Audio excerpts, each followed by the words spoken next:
Assalamualaikum dan salam sejahtera. Okey, hari ini saya akan ambil dos pertama untuk vaksin. Sekarang saya berada di Hospital Keningau. So, sekarang ini tengah beratur untuk pendaftaran dan tunggu giliran lah untuk ambil vaksin dos pertama. Semoga ianya berjalan lancar. Okey, nanti saya akan ceritakanlah perjalanan saya mengambil vaksin dan pengalaman macam mana selepas mengambil vaksin. Okey, terus bersama saya selepas ini di Emergency Block.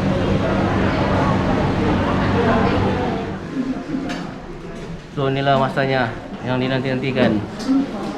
Okey. Ini mau masuk enggak? Nak kisahlah kalau ini masuk juga. Ini ada orang. Okey. So inilah dia. Kasih L.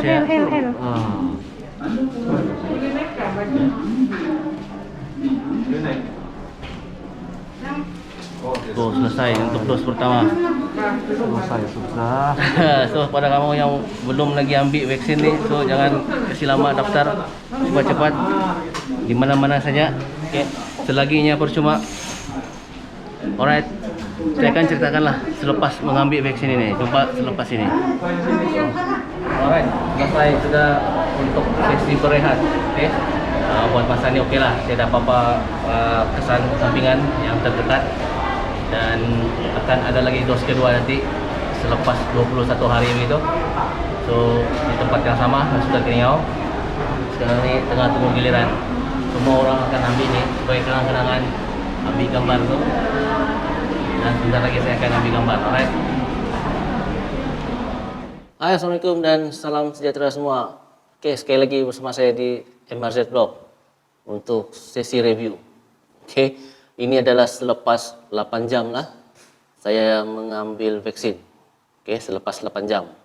So alhamdulillah buat masa ni belum ada lagi lah kesan-kesan sampingan yang berlaku pada diri saya.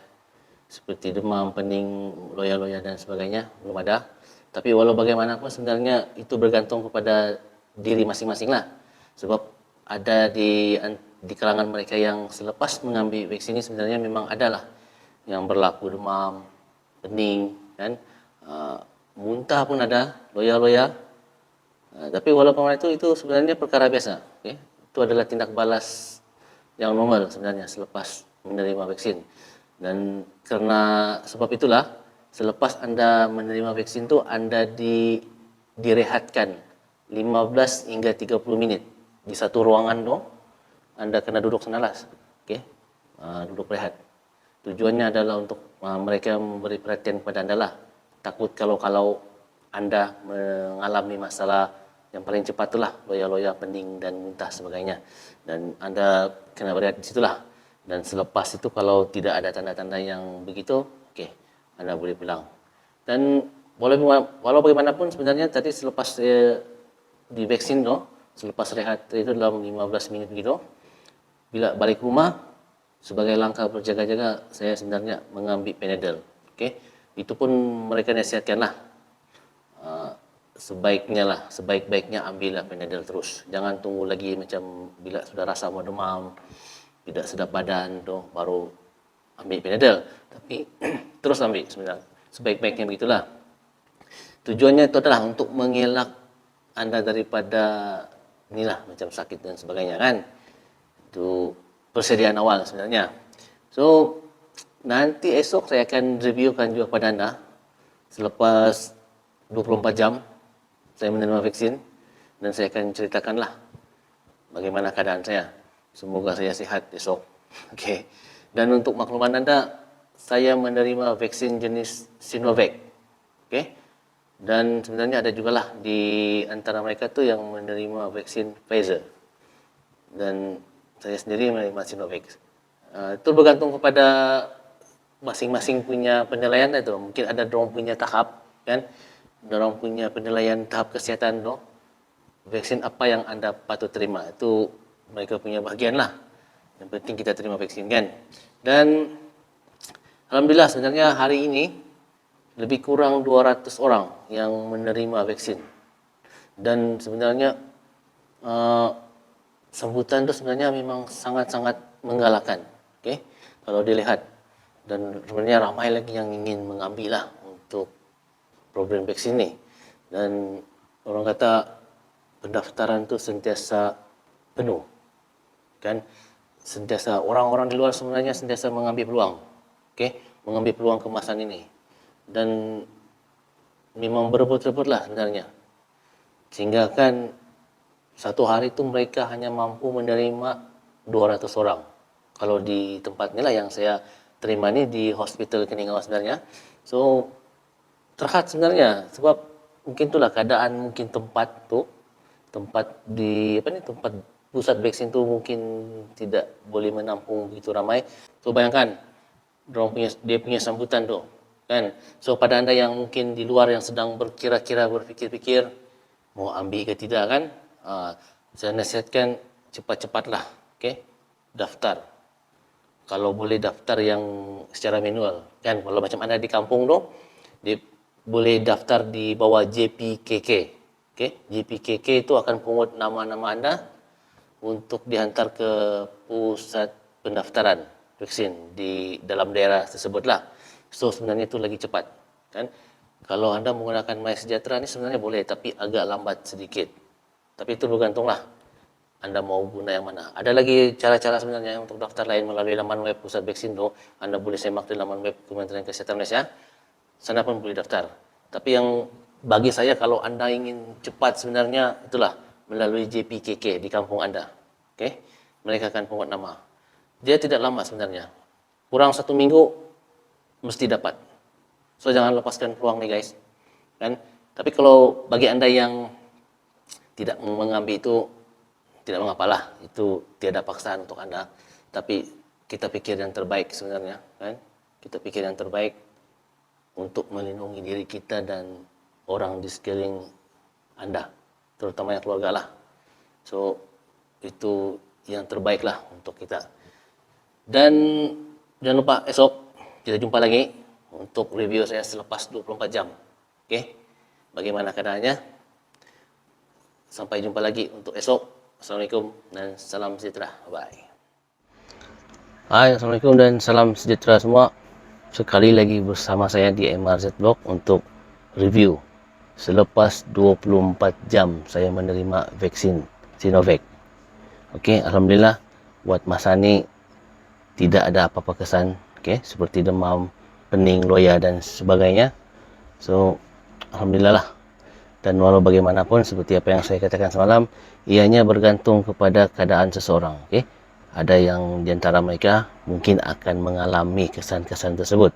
Dan ada di setengah daripada mereka tidak akan mengalami apa-apa kesan. So termasuk saya sendirilah.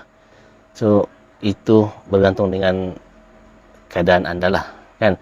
Dan walau bagaimanapun sebaik-baiknya ambil Panadol, okay? Untuk mengelak daripada yang tidak diingini berlaku seperti demam dan sebagainya. So saya mau cerita sikit lah pada anda untuk dos pertama ni. Selepas saya kamu menerima dos pertama tu, kamu akan dapat satu kad, okay? Satu kad temu janji, okay? Dalam kad temu janji ni contohnya. So di sini dinyatakanlah jenis vaksin yang anda terima. So di sini ditulis jenis vaksin. So kalau kamu terima vaksin Sinovac, dia akan tulis Sinovac di sinilah. Di sini disebut CoronaVac, okey. Pihak penyelidik yang mengeluarkan Sinovac tu. So kalau kamu menerima Pfizer, dia akan tulis Pfizer di sinilah. So inilah rupa bentuknya. Dia punya kad temu janji untuk dos kedua nanti. So ini kena simpan. Nanti kena tunjuk kan untuk temu janji. Dan benda ni kalau kamu kena merentas daerah dan sebagainya, ketika meminta permit daripada pihak polis, benda ni sebenarnya berguna juga guys. Okay, so ini kad temu janji. Dan selepas 21 hari nanti saya akan dapat dos kedua lah. Lebih kurang dalam 6 hari bulan 7 nanti saya akan menerima dos kedua di tempat yang sama. Alright, itu dia tadi berkenaan dengan kad temu janji. Okay. So pada anda yang telah menerima kad ni, simpan baik-baik kad ni, sebab nanti dos kedua ianya diperlukan. Dan terutama pada anda mungkin yang kena merentasi daerah, okey, mana tahu anda kena merentas daerah untuk ambil vaksin tempat lain, kan? So benda ni digunakan untuk minta permit daripada pihak polis. Ni apa ni, kira bukti kukuh lah. Kalau benda ni hilang, susah pula kan. So simpan baik-baik. Dan satu lagi saya ingin tunjukkan kepada anda semua, okay, iaitu botol vaksin, guys. Alhamdulillah, saya dapat satu botol kosong. Saya minta daripada memberi vaksin sana, dan mereka berikan satu supaya kenang-kenangan. Ini dia. Okay guys, ini adalah botol vaksin Sinovac. Okay, Sinovac. Okay, botol ni kecil ya sebenarnya, kan? Tapi setiap satu botol ni bukan untuk seorang. Okay, ianya untuk 6 orang. So tidak boleh berlaku pembaziran lah sebenarnya, kan? Bayangkan untuk 6 orang, tiba-tiba satu orang menolak. Okay, jadi berlaku pembaziran situ, sebab setiap vaksin yang telah dicairkan ni, ianya tidak boleh disimpan untuk dipakai semula, dia kena habiskan. Jadi kalau tiba-tiba si penerima tu menolak, nampak di situ kan pembaziran.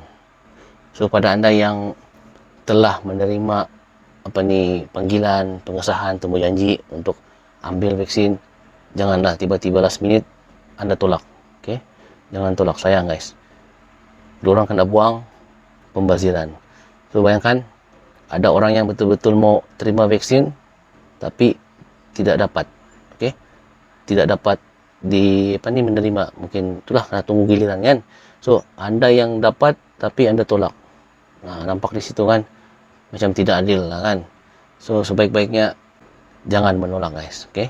Kalau anda jenis yang tidak mau menerima vaksin, jangan daftar sama sekali, okey.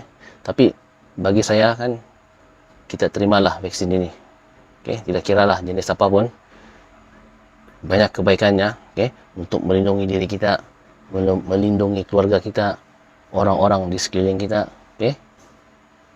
Inilah dia, vaksin Sinovac. Alright, itu dia tadi perkongsian saya untuk dos pertama Sinovac, okey. So insyaallah nanti untuk di dos kedua nanti saya akan kongsikan juga pengalaman saya sebelum dan selepas menerima vaksin. So semoga dengan konten yang saya buat ini dapat sedikitlah memberi panduan kepada anda di luar sana yang belum menerima apa-apa jenis vaksin. Okey, saya harap ianya bergunalah untuk anda, kan, sebagai persediaan sebelum dan selepas. Dan yang penting kena makan ubat juga, okey. Tujuannya untuk mengelak daripada berlakunya sakit, demam dan sebagainya. Okey, rasanya sampai di sini saja untuk konten saya pada kali ini. Okey, pengalaman menerima vaksin untuk dos pertama. InsyaAllah selepas 21 hari nanti saya akan buat lagi lah review yang kedua. Assalamualaikum dan salam sejahtera. Jumpa lagi. Bye.